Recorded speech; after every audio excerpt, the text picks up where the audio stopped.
और हम आपको सबसे पहले लिए चलते हैं मुख्यमंत्री हेमंत सोरेन के पास। मुख्यमंत्री हेमंत सोरेन मीडिया से बातचीत कर रहे हैं और वो मीडिया से बात करने आएंगे। अनलॉक 1 को लेकर के वो कुछ बात करेंगे, झारखंड वासियों के लिए कुछ संदेश दे रहे हैं।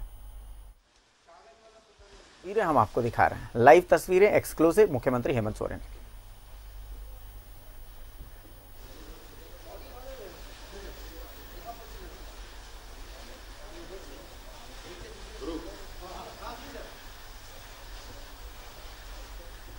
लॉकडाउन खोलने की प्रक्रिया धीरे धीरे प्रारंभ हुई है। वैसे पहले से ही हम लोग इस काम में आगे बढ़े हुए थे। अब श्री केंद्र सरकार ने अब राज्यों को, देशों को भगवान भरोसे छोड़ दिया है। अब राज्य सरकार के जिम्मे में सारी चीजें डाल दी गई है। अब राज्य सरकार की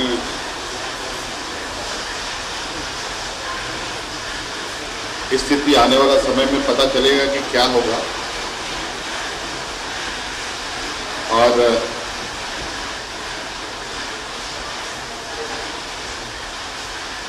अब कहा जाए, मुझे लगता है जिस तरीके से संक्रमण बढ़ रहा है और भारत सरकार के जो गाइडलाइन है, जो एडवाइजरी नोट लगातार आते रहता है, उसके आधार पर हम कितने आगे चल पाते हैं। अभी कुछ चीज़ों पर हम लोगों ने रियायती दी और इस पर हम लगातार नज़र हमारी हर गतिविधियों पर रहेगी। अगर निर्णय के अनुरूप वो गतिविधियां नहीं होंगी तो इस लॉकडाउन को जो खोला जा रहा है उस पर पुनर्विचार भी किया जा सकता है। अभी बहुत बड़े पैमाने पर नहीं, लेकिन एक स्लोली प्रोसेस पर हम लोग आगे बढ़ रहे हैं, क्योंकि लगातार कभी 60, कभी 70, कभी 40, कभी 42 संक्रमित लोग मिल रहे हैं। अगर वो लोग फिर बाजार में घूमने लग गए, फिर स्थिति क्या होगी। इन सब को ध्यान में रखकर थोड़ा लॉकडाउन को खोलने की गति हमारी धीमी है। और मंदिर, मस्जिद, जितने भी धार्मिक स्थल हैं वो तो बिल्कुल ही नहीं खुलेंगे। और मुझे लगता है कि फाइनल लॉकडाउन निर्णय होने के बाद ही धार्मिक स्थलों पर हम लोग निर्णय लेंगे और बाकी सारी चीजें आपको विभाग के माध्यम से जानकारी प्राप्त हो जाएगा। कौन कौन कंपोनेंट्स खुले हैं, कौन कौन कंपोनेंट नहीं खुले हैं, और लोगों के अंदर में जो एक डिस्ट्रेस है, जो तनाव है, उस तनाव की दिशा में भी हम लोगों ने तो खत्म करने की दिशा को ध्यान में रख करके भी ये निर्णय लिया है। और इसमें बेस्ट प्रैक्टिसेस क्या होंगे, आगे हम लोग फिर विचार करेंगे। ये जो 8 जून को जो सेंट्रल का गाइडलाइन है उसमें मंदिर और जो धार्मिक स्थल है उसको मतलब झारखंड में 8 जून के बाद नहीं खुलेगा। ये जब तक लास्ट लॉकडाउन का ओपनिंग का निर्णय राज्य में नहीं होगा, वो सबसे आखिर में ये निर्णय लिया जाएगा, ये बिल्कुल स्पष्ट। शिक्षण संस्थानों को लेकर सामने बातें आई थी, उनको शिक्षण संस्थानों को लेकर उसको क्या है? वो भी विषय है, वो भी अभी बंद है, उस पर अभी निर्णय नहीं लिया गया है। और हमने पहले भी कहा है, जिस तरीके से हम लोगों ने लॉकडाउन खोलने का निर्णय लिया है और उस विचार मंथन के साथ हम लोग बोल रहे हैं, ये नहीं कि ये खुल गए तो खुल गए, अब ये बंद नहीं हो, ऐसी बात नहीं है। अगर संक्रमण की घट बढ़ में कोई परिवर्तन होगा तो निर्णय में भी परिवर्तन होगा। सर एक सवाल और है, ट्रांसमिशन को लेकर चुनाव हो रहा है, राज्यसभा का चुनाव का तिथि की घोषणा हो गई है, विधानसभा चुनाव। अब ये भी केंद्र सरकार को करना था, चुनाव होगा तो उसका भी हम लोग ये करेंगे, प्रक्रिया पूरा करेंगे। सर जो एक्सपर्ट भ्रष्टाचार को लेकर 2 निर्णय आज लिए हैं सरकार ने, एक धनबाद को लेकर है, जल संसाधन विभाग को लेकर है। सवाल भी उठ रहे हैं कि कहीं ये विद्वेष की भावना तो नहीं बीजेपी कह रही है। यही तो समझ की बात है। ये सरकार द्वेष भावना से कभी काम नहीं करती, ना कभी हम लोगों ने द्वेष भावना से कोई राजनीति की है, ना काम किया। और आज ये सरकार बिल्कुल एक पारदर्शिता के साथ काम करना चाहती है और इस कड़ी में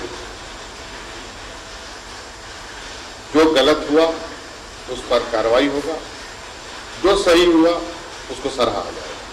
कम्युनिटी डांस मिशन को लेके जो एक्सपर्ट लोग हैं वो कह रहे हैं कि सेंट्रल गवर्नमेंट ने जो ये गाइडलाइन अभी जारी किया लॉकडाउन अनलॉक 1 को लेकर, उससे खतरा बढ़ गया है। कम्युनिटी डांस मिशन शुरू भी हो गया है, लोगों के बीच में स्प्रेड हो रहा है। झारखंड में भी बहुत मजबूत बाहर से आए हैं, तो आपको नहीं लगता सर कि आप? हमने कहा ना कि अभी हम लोग हफ्ते भर इस पर कड़ी नजर रखेंगे। मैंने पहले भी कहा ये निर्णय ये नहीं कि अब ये खुला तो अब खुला रहेगा, बंद नहीं होगा। ये निर्णय फिर इस निर्णय पर पूरा विचार होगा।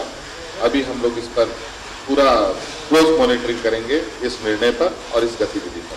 सर धनबाद सीडीपीओ कार्यालय में सर वो लगातार अनियमितता अभी भी देखी जा रही है।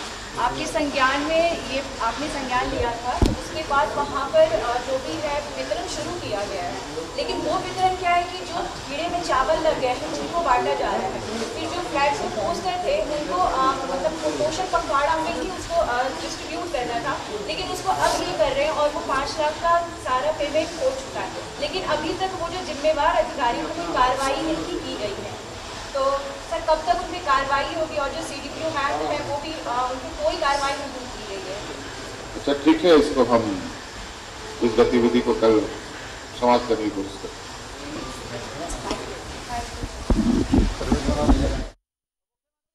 सोरेन को सुना आपने और कुछ बड़ी बातें उन्होंने कही हैं। पहली बड़ी बात कि जो रियायतें मिल रही हैं उन रियायतों पर कड़ी नजर रहेगी, उन रियायतों पर कड़ी नजर रहेगी और इसके बाद फिर जो रियायतें मिल रही हैं अगर लोगों ने इसके बारे में नहीं समझा, उन्होंने अगर ये नहीं समझा कि सोशल डिस्टेंसिंग कैसे मेंटेन करते हैं लगातार, तो फिर ये रियायतें वापस भी ली जा सकती है। सबसे बड़ी बात साथ ही मुख्यमंत्री ने कहा है कि धार्मिक स्थल झारखंड में नहीं खुलेंगे। इस वक्त की सबसे बड़ी खबर शिक्षण संस्थानों के बारे में कहा कि शिक्षण संस्थान फिलहाल नहीं खुलेंगे। तो ये बड़ी खबरें, बड़ी बातें हम आपको बता देते हैं। मुख्यमंत्री ने अपने संबोधन में जो बात कही कि धार्मिक स्थल को खोलने का कोई निर्णय नहीं लिया गया है, धार्मिक स्थल नहीं खुलेंगे। साथ ही उन्होंने कहा है कि जो रियायत दी गई है उन रियायतों पर कड़ी नजर रहेगी सरकार की। अगर लोग अभी भी उल्लंघन करेंगे सोशल डिस्टेंसिंग का, लॉकडाउन का उल्लंघन करेंगे, तो इन रियायतों को वापस ले लिया जाएगा और सरकार इसमें गुरेज नहीं करेगी। कोरोना रोकने के लिए सरकार दृढ़ प्रतिज्ञ है और लॉकडाउन को बढ़ाने से सरकार को कोई गुरेज नहीं है। तो इस वक्त की सबसे बड़ी खबर हम आपको बता दें, आज ही अनलॉक 1 में कई रियायतें मिली हैं, लेकिन इन रियायतों को आपको गलत तरीके से नहीं लेना है, वरना ये रियायतें वापस ले ली जाएंगी। इसे भली भांति समझ लीजिए। ये खबर आपके लिए।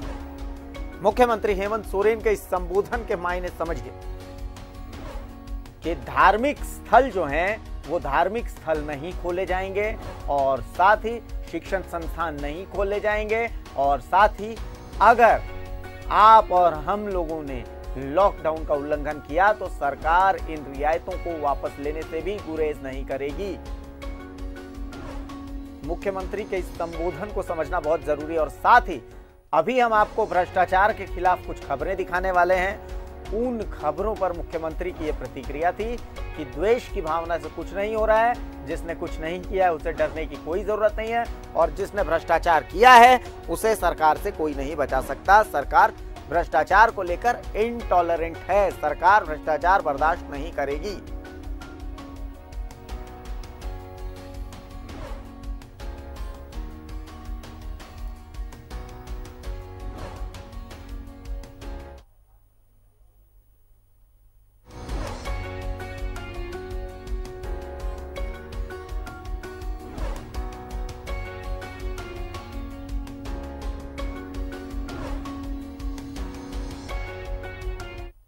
तो अब आप समझ लिए कि मुख्यमंत्री ने क्या कहा। मुख्यमंत्री के संबोधन को ध्यान से आपको सुनना चाहिए, उसे समझना चाहिए। मुख्यमंत्री ने कहा है कि लॉकडाउन में जो रियायतें हैं उसे वापस लेने से गुरेज नहीं करेंगे। अगर लॉकडाउन का उल्लंघन होगा तो संक्रमण का खतरा बढ़ेगा। तो फिलहाल